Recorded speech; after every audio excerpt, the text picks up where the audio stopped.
I agree. Cramping is kind of a difficult one because so many different things can come into play that can make it a little bit confusing. But my best advice, and something that I give to a lot of athletes and friends and that I've done myself, is really just be really methodical about your testing. So if you think it's really an electrolyte imbalance, then take more electrolytes in. If you're worried that the cramping is due to dehydration, because sometimes water alone isn't going to be enough to really hydrate you appropriately. So electrolytes can help and maintain that electrolyte balance better. So try that before your workout and see if that helps first. Part of it is also we're getting into more hot weather now, so we're getting out of winter time. So that warmer weather, the climate, that can get us more dehydrated, and so maybe that could be part of the reason.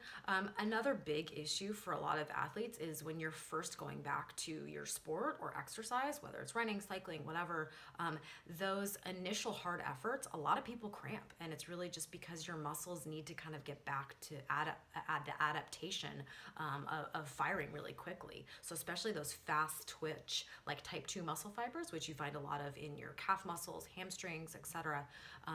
Those especially, people will often say that when they do their first hard effort, or they have their first race, or they're doing their first longer ride, they're like, oh, my calves started to cramp up after about an hour, my hamstrings started to cramp.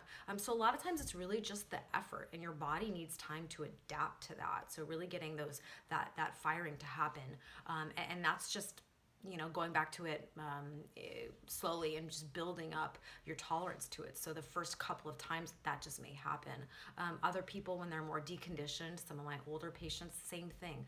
Their muscles just are not equipped to handle the stress of whatever that activity is. So that's just about building it back up. So I would say either check your hydration and your electrolytes, and then also just really gauge your intensity level and just go back to it, easing back into it.